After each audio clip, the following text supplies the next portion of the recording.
하나님 아버지 감사합니다. 오늘 귀한 만남을 통해서 하나님의 영광 받아 주옵소서. 전도자들의 모임을 통해서 흑암이 결박되게 하옵소서.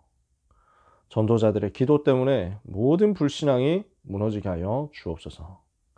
오늘 우리에게 성령 충만을 주사 현장에서 오직 복음 운동 할 수 있게 하여 주옵소서.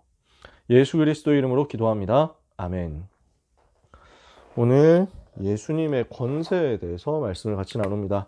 지역 복음화를 위한 다락방 전도 전략 8과입니다.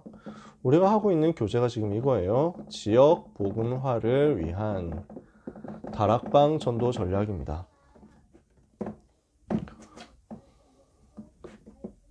그래서 기능을 가지고 어떻게 전도 운동할 것이냐 하는 부분을 집중적으로 이야기를 하는 교재인데요. 예수님의 권세라고 했습니다. 이 부분을 두고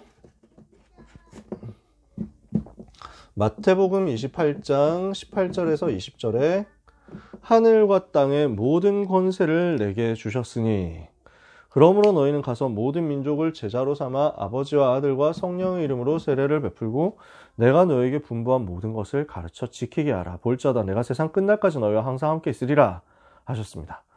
하늘과 땅의 모든 권세를 가지신 예수님께서 지금 보좌에 앉으시고 지금 동시에 성령으로 우리와 함께 계시면서 그 이름의 권세를 우리에게 주사 그 권세로 현장에서 승리하게 하시는 것입니다. 왜 권세가 필요합니까? 지금 한국과 세계교회가 거의 말하지 않고 있습니다. 근데 성경은 분명히 말하고 있습니다. 세상 신이라는 존재가 있다는 겁니다. 고린도후서 4장 4절에 이 세상 신이 누굽니까? 세상 임금이라는 자가 있다는 겁니다. 누굽니까? 요한복음 14장 30절에 이 세상의 임금 이랬거든요. 지금 이게 누구냐? 불신자를 완전 장악하고 있는 것입니다. 누구예요? 요한복음 8장 44절 너희는 너희 아비 마귀에게서 났으니 마귀라는 존재입니다. 그래서 지금 뭘 하고 있냐? 세상 풍속을 가지고 모든 현장을 장악하고 마귀의 자기의 종노릇하도록 만들어 버린 것입니다. 에베소서 2장 2절. 요 존재가 지금 활동하고 있고 불신자를 장악하고 있고 불신 현장을 장악하고 있습니다. 전 세계 영적 문제를 가져다 주고 있습니다. 그래서 전도자는 먼저 해야 될 것이 있습니다. 그게 뭐냐? 먼저 할 것이 강한 자를 결박하는 것입니다. 반드시 이 싸움 해야 된다는 겁니다. 마태복음 12장 29절. 먼저 강한 자를 결박하지 않고 어떻게 그 집의 재산을 빼앗을 수 있겠느냐. 오늘 하나님의 자녀는 전도운동 해야 되겠다 했을 때 반드시 이거 해야 된다는 겁니다. 결박부터 해라. 왜? 지금 현장을 이렇게 장악하고 있으니까. 그래서 이 부분에 대해서 놓치지 말아야 됩니다. 구약에서는 어떻게 예언하고 있습니까? 구약에서 어떻게 예언했습니까? 처음부터 주신 답입니다. 창세기 3장 15절 여자의 후손이 뱀의 머리를 상하게 할 것이다. 마귀의 머리를 상하게 할 것이다.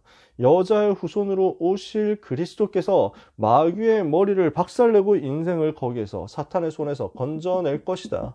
6월절 양의 피를 바를 때 모든 저주에서 해방되는 것이다. 이사야 7장 14절에 처녀가 잉태하여 아들을 낳으리니 그 이름을 임마누엘이라 하리라. 처녀가 잉태해서 아들을 낳아야 합니다. 왜 그러냐? 아담의 후손으로는 안 되니까요. 원죄 속에서 태어나는 아담의 후손으로 안 되기 때문에 여자의 후손을 직접 보내시겠다. 여자의 후손으로 직접 오시겠다. 그분이 누구십니까? 마태복음 16장 16절 주는 그리스도시요 살아계신 하나님의 아들이십니다. 이 사실이 구약에 예언된 이 사실이 이렇게 마태복음 16장 16절로 성취됐잖아요. 즉 성경이 계속 얘기하는 것은 무엇입니까? 원색적인 영적 문제입니다. 이것을 성경은 이야기하고 있습니다. 그리고 이 문제를 해결할 오직 그리스도에 대해서 처음부터 예언한 것입니다. 그러니까 이게 지금 성경 전체란 말이에요. 66권 성경 전체에서 말하는 것이 이 땅의 문제 뭐냐? 창세기 3장에서 시작된 영적 문제다. 이 땅의 문제 어떻게 해결할 것이냐? 그리스도를 통해서만 해결되는 것이다. 그래서 신약에서 성취된 흐름을 보면요. 어떻게 이 말씀이 성취됩니까? 요한일서 3장 8절에 하나님의 아들이 나타나신 것은 마귀의 일을 멸하려 하심이니라. 죄를 짓는 자는 마귀에게 속하나니 마귀는 처음부터 범죄함이라. 하나님의 아들이 나타나신 것은 마귀의 일을 멸하려 하심이니라. 요한복음 14장 6절에 예수께서 이르시되 내가 곧 길이요 진리요 생명이니 나로 말미암지 않고는 아버지께로 올 자가 없느니라.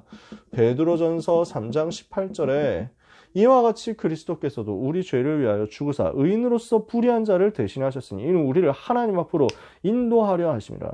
죄 없으신 그리스도께서 죄인인 우리를 대신해서 십자가 지셔서 모든 죄에서 우리를 해방하셨다는 것입니다. 그 예수 그리스도를 요한복음 5장 24절 믿는 자는 누구든지 내 말을 듣고 또 나 보내신 이를 믿는 자는 영생을 얻었고 심판에 이르지 아니하나니 사망에서 생명으로 옮겼느니라. 그래서 심판하는 권세를 주시고 그 죄에서 빠져나오는 권세, 해방되는 권세를 주셨다. 마태복음 9장 6절에 죄를 사하는 권세를 주셨다 그랬습니다. 골로새서 1장 13절에 만물을 창조하신 그리스도께 모든 권세가 다 있는 것입니다. 그래서 빌립보서 2장 9절에서 11절에 그 그리스도 이름 앞에 만물 복종하는 권세가 있고 그 그리스도 이름 앞에 하늘에 있는 것이나 땅에 있는 것이나 땅 아래에 있는 모든 것 다 무릎 꿇도록 만들었다. 모든 입으로 예수 그리스도를 주라 시인하여 하나님 아버지께 영광을 돌리게 하셨느니라. 자, 예수 그리스도는 모든 문제를 해결하셨습니다.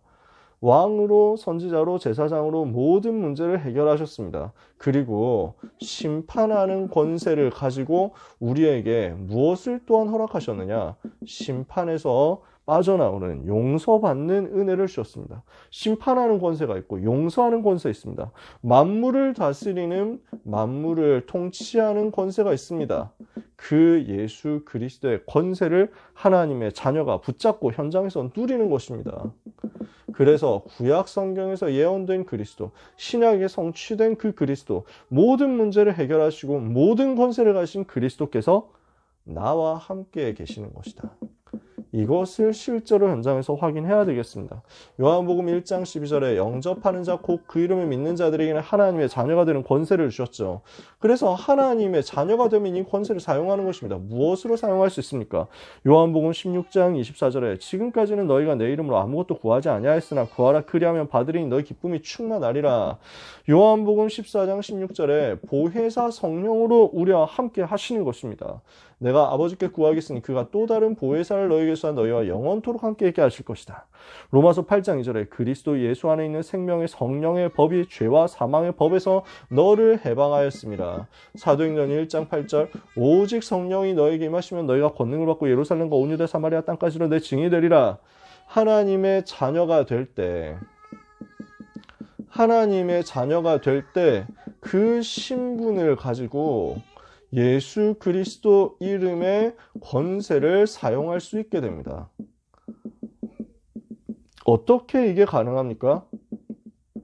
그 권세 가지신 그리스도께서 성령으로 나와 함께 하시기 때문입니다. 성령으로 나와 함께 하시는 그 예수 그리스도께서 그 권세를 우리에게 이미 주셨습니다. 이 권세를 현장 가서 사용하라는 것입니다. 그래서 하나님 자녀의 권세를 현장 가서 사용하고 누려라. 오늘 하나님의 자녀는 어떻게 이 권세 사용할 수 있습니까? 하나님 나에게 성령으로 충만케 하여 주옵소서. 이러면 여기에서 실제 영적인 힘이 일어나게 되어 있습니다. 영혼, 마음, 생각, 육신 다 살리는 힘이 나옵니다. 그걸 보고 우리는 오력이라고 많이 표현하죠. 영력, 지력, 체력, 경제력, 인력 5가지 힘을 다 주시는 것입니다. 우리 하나님께서 또 무엇을 우리에게 주셨냐? 하나님 자녀에게 완전한 권세를 주셨습니다. 하늘과 땅의 모든 권세를 가지신 그리스도께서 성령으로 나와 함께 하시면서 그 이름을 가지고 그 이름의 비밀을 가지고 기도할 때 그 권세를 내가 누리도록 만들었습니다. 빌립보서 3장 21절에 만물을 복종하게 하는 그 이름의 완전한 권세를 우리에게 주신 것입니다. 그래서 이 사실을 알고 하나님의 자녀가 현장에서 기도할 때 하나님은 어떻게 역사하시느냐? 보좌의 축복으로 역사하시는 것입니다. 주의 천사가 동원되는 거죠. 천사가 동원되고 사탄이 결박되는데, 흑암 세력이 결박되는데 언제 이 일이 벌어지느냐? 하나님의 자녀가 언약을 붙잡고 기도할 때 말씀이 성취되면서 주의 천사가 동원되고요. 우리 하나님의 자녀가 기도할 때 기도를 응답하시는 하나님께서 천사를 보내서 심부름하시고요. 전도 운동해야 되는데 그 전도 문을 열어야 될 때 하나님은 주의 천사를 보내시고 흑암의 세력을 결박하시는 것입니다. 오늘 말씀과 기도와 전도로 언약을 붙잡는다. 하나님 자녀의 권세가 실제로 회복되고 영적 세계에서 보좌에서부터 그 영적인 역사 일어나는 것을 실제로 사실적으로 믿고 누리고 체험하게 되어야 되겠습니다. 그래서 우리는 항상 권세 사용해야 됩니다. 항상 권세 사용에 대해서 기억해야 됩니다. 하나님의 자녀, 특히 전도자는 반드시 이렇게 되어야 됩니다. 원색적이어야 합니다. 섞인 색깔 가지고 있으면 안 됩니다. 가장 강력하고 원색적인 그리스도의 복음이 정확하게, 예수 그리스도 그 보혈에 대한 복음이 정확하게 전달되어야만 삽니다. 영적 문제 있는 사람, 시달리는 사람, 사탄이 와서 공격하는 사람, 귀신한테 어려움 당하는 사람, 다른 얘기가 안 들립니다. 그리스도 말고는 안 들립니다. 그리스도 말고는 흑암을 못 걷기 때문입니다.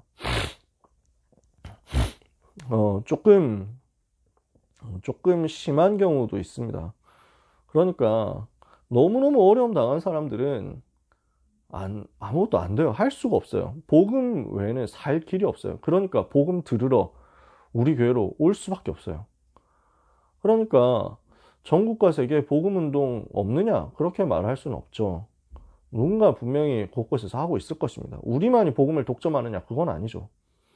근데 진짜 죄송하지만 현실적으로 얼마나 원색적으로 왕, 선지자, 제사장, 예수가 그리스도, 십자가 보혈의 공로를 선포하는 그 선포를 얼마나 원색적으로 하느냐. 정말 잘 없습니다. 들어보면 압니다. 정말 그냥 기독교 방송 틀어보면 압니다. 복음을 아예 얘기 안 하느냐? 그건 아니겠죠. 근데 정말 구렁이 담 넘어가듯이 얘기할 때가 많습니다. 굉장히 비슷하게 섞어서 약간 고급스럽고 세련되게 할 때가 많습니다. 왜냐하면 그래야 시청률이 높아지니까. 그래야 사람들이 사람들이 박수 쳐주니까. 보통 그래서 유명하다고 하는 교회에서는, 대단하다 하는 대형 교회에서는, 또 훌륭하다 하는 목사님들의 설교에서는 이 원색적인 게 잘 안 나옵니다. 정말 솔직하게 현실적으로. 이건 그냥 사실을 얘기하는 겁니다. 저도 바깥에서 많이 봤기 때문에. 다 그러냐? 제가 다 보진 않았으니까 함부로 말할 수 없겠죠. 복음 사랑하는 분들 분명 있고 현장에서 영적인 사실을 아는 분들 있거든요. 근데 강단에서 얼마나 투철하게 원색적으로 집요하게 그리스도만 하고 원색 복음 말하느냐. 그건 저는 정말 말할 수 있습니다. 하나님이 우리 강단을 그렇게 축복하시는 겁니다. 우리 다락방 전도운동 하는 교회 강단들을 그렇게 축복하신 겁니다. 저는 현장에서 봤기 때문에 말할 수 있습니다. 군대에서라든지 이런 데서 기존 성도들, 우리 일반 다른 교단 성도들 이렇게 만나보고 교제해 봤기 때문에 알 수 있습니다. 너무 순수하고 깨끗한 분들입니다. 근데 원색적으로 그렇게 진하게 얘기하지 않습니다. 하나님 사랑하는데 마귀의 일을 멸하신 그리스도, 하나님 만난 길 되시고 지옥의 배경에서 건져내시고 죄의 저주 문제 해결하신 그리스도, 원색적으로 얘기 잘 안 합니다. 특히 흑암 세력, 사탄의 권세에 대해서, 천사 동원에 대해서 말 안 합니다. 정말 말 안 합니다. 안타깝게도. 우리는 할 수밖에 없는 것입니다. 제가 처음에 우리 교회 와서 처음에 되게 좀 당황스럽다고 해야 될까요? 이해가 안 된다 해야 될까요? 찬양을 하고 있는데 앞에서 찬양하는데 메시지 듣는 사람들이 있더라고요. 찬양하는데 찬양을 앞에서 하고 있는데 그냥 본인은 휴대폰으로 메시지를 듣고 계시는 거예요. 이어폰 꽂아가지고. 저는 처음에 되게 이해 안 됐어요. 너무 좀 정말 저렇게 하면은 정말 하나님 예배를 모르는 거 아니냐. 저는 되게 안 좋아했거든요. 근데 지나고 나서 보니까 영적인 어려움 있는 분들은 그럴 수밖에 없겠구나 하는 게 좀 이해가 되더라고요. 그러니까 우리 찬양이 얼마나 귀하고 원색적입니까? 근데 그것까지도 힘든 거예요. 그냥 계속 그리스도만 말해주고 오직 그리스도, 오직 복음, 마귀의 일을 멸하신 그리스도, 이게 계속 나오지 않으면 힘든 거예요, 이분들은. 자, 그러니까 이해가 되는 거예요, 이분들의 상태가. 우리 다락방 찬양도 진짜 원색적으로 한다고 하지만 마귀의 일을 멸하신 그리스도 이렇게 해가지고 나오는 가사들은 많이 없어요. 그쵸? 그렇게까지 가사로 막 이렇게 표현하기가 좀 마뜩찮은 부분들이 있을 거예요. 근데 어찌됐건 그러니까 이분들은 힘든 거예요. 우리는 어떻게 해야 되느냐. 갈수록 더 원색적이어야 합니다. 갈수록 더 다른 게 안 섞이고 오직 그리스도, 오직 복음, 오직 하나님 나라, 오직 성령 충만, 오직으로 가야 되는 것입니다. 그래서 오늘도 말씀하시는 게 우리에게 복음 주신 게 아니라 오직 복음 주셨다. 그래서 우리는 영안을 열고 현장을 보아야 됩니다. 사실을 보고 현실을 보고 문제를 보고 제대로 된 정확한 진단을 해야 됩니다. 영적인 진단을 할 수 있어야 됩니다. 지금 마귀가 역사하고 있다는 사실, 지금 흑암세력 활동한다는 사실 봐야 됩니다. 그리고 현장 들어가서 전도 때문에 전도를 위해서 권세를 사용해야 되겠습니다. 그러면 이 시간에 권세 사용하는 기도하는 이 시간에 분명히 역사 일어나게 되어 있습니다. 그래서 하나님의 자녀가 반드시 권세 사용부터 하고 흑암 결박부터 하고 현장으로 가야 되겠습니다. 하루를 시작할 때 이것부터 하고 가야 됩니다. 현장으로 갈 때 이것부터 하고 가야 됩니다. 권세 사용하는 기도 항상 해라. 들어가기 전에, 현장 들어가기 전에 반드시 해라. 기도할 때 항상 이건 해야 됩니다. 흑암 세력 예수 그리스도 이름으로 떠나가는 거, 이 부분이요. 저는 우리가 그랬으면 좋겠습니다. 찬양할 때도 이게 계속 드러났으면 좋겠어요. 예배 시간마다 드러났으면 좋겠어요. 그 길이 오직 그리스도, 십자가, 보혈, 이거 선포하는 거거든요. 계속 선포해야 됩니다. 오늘 예수님의 권세에 대해서 간략하게 얘기했습니다. 하늘과 땅의 모든 권세 가신 그리스도, 모든 문제 해결하신 그 그리스도, 모든 권세 가지신 그리스도께서 성령으로 나와 함께 계시고 우리는 기도할 때 그 권세 사용할 수 있습니다. 지금부터 기도로 보좌의 축복을 누려야 되겠다. 이것을 실제로 가지고 있어야 현장 문 열립니다. 현장 전도 운동 할 수 있습니다. 소중한 랩넌트와 전도자 여러분들이 이 사실을 체험하고 누리게 되기를 예수 그리스도 이름으로 축복합니다. 기도하겠습니다. 하나님 아버지, 우리에게 예수 그리스도 이름의 권세 주신 것을 감사합니다. 하늘과 땅의 모든 권세 가지신 우리 주님이 성령으로 나와 함께 하심을 누리게 하여 주옵소서. 체험하게 해 주옵소서. 증인되게 해 주옵소서. 전도 때문에 현장에서 권세 사용하다가 승리하신 그리스도의 깃발 꽂게 하여 주옵소서. 예수 그리스도 이름으로 기도합니다. 아멘.